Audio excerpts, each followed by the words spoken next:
Supreme കോടതി പോലും ഇപ്പോൾ BJPയുടെ ചൊൽപ്പടിക്ക് നിൽക്കുന്ന സാഹചര്യത്തിലേക്ക് അമിത്ഷായും നരേന്ദ്രമോദിയും കൂടി ഈ രാജ്യത്തിന്റെ ഭരണഘടനയെ തന്നെ പിടിച്ചുലയ്ക്കുന്ന സാഹചര്യത്തിലേക്ക് പോവുകയാണ്. ഈ രാജ്യത്തിന്റെ പ്രതിപക്ഷ നേതാവായ രാഹുൽ ഗാന്ധി ഒരു കാര്യം പറഞ്ഞിരിക്കുകയാണ്. ഏറ്റവും അപകടകരമായ നാടുകളിലൂടെ ഈ രാജ്യം കടന്നു പോവുകയാണ്.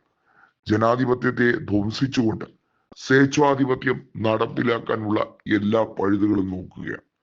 രാജ്യത്ത് ശുദ്ധമായത് എന്നൊന്ന് ഇപ്പോൾ ലഭിക്കാനില്ല. ശുദ്ധമായ വെള്ളം, ശുദ്ധമായിട്ടുള്ള ഇന്ധനം, ശുദ്ധമായിട്ടുള്ള വായു എല്ലാത്തിനെയും മലീനസമാക്കുന്നു.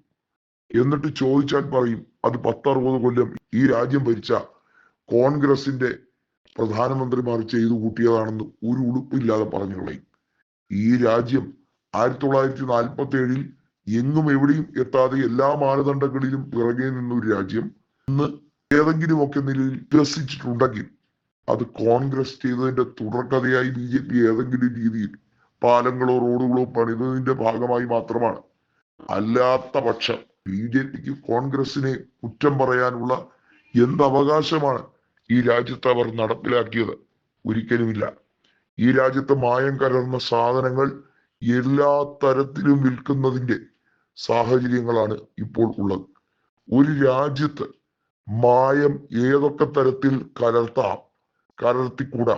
ഫുഡ് ഗ്രെയിൻസ് ആയിക്കോട്ടെ, ധാന്യവിളകളായിക്കോട്ടെ, ഈ രാജ്യത്തുള്ള ക്യാഷ് ക്രോപ്സ് ആയിക്കോട്ടെ, ഏതൊക്കെ രീതിയിലായിക്കോട്ടെ, അതിനെല്ലാം മായം വലിയ തോതിൽ കലർത്തുന്നതിന്റെ, അതും സർക്കാരിന്റെ BSI ഹോൾമാർക്ക് ഉൾപ്പെടെയുള്ള സർക്കാരിന്റെ മുദ്രകൾ ചാപ്പകുത്തി അതെല്ലാം പൊതുവിപണിയിലേക്ക് ഇറക്കാൻ കോർപ്പറേറ്റുകൾക്ക് വേണ്ടിയുള്ള ഒത്താശ ചെയ്തു കൊടുത്ത് കോർപ്പറേറ്റ് ഭീമന്മാരുമായി ഡീൽ ഉറപ്പിച്ച് അവരിൽ നിന്നും വലിയ തോതിൽ പണം അവരുടെ ഫണ്ടിലേക്ക്, ഇലക്ഷൻ ഫണ്ടിലേക്ക് എത്തിച്ച് BJP അവരുടെ ആസ്തി 10,000 കോടിയും കഴിഞ്ഞിപ്പോൾ 20,000 കോടിയിലേക്ക് അവരുടെ ആസ്തി തന്നെ വളർത്തിയെടുക്കാൻ ശ്രമിക്കുന്നു.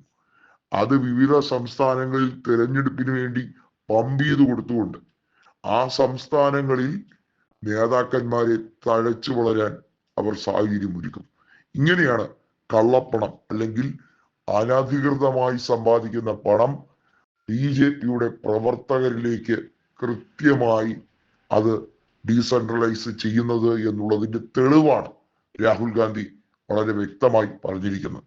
ഒരു സംസ്ഥാന തെരഞ്ഞെടുപ്പ് നടക്കുമ്പോൾ മാത്രമല്ല, തെരഞ്ഞെടുപ്പ് എന്നത് ഈ പണം കൃത്യമായി സർക്കുലേറ്റ് ചെയ്യിപ്പിക്കാനുള്ള ഒരു സാഹചര്യം സൃഷ്ടിക്കൽ മാത്രമായി BJP കണക്കാക്കുന്നു കൂടിയുണ്ട്.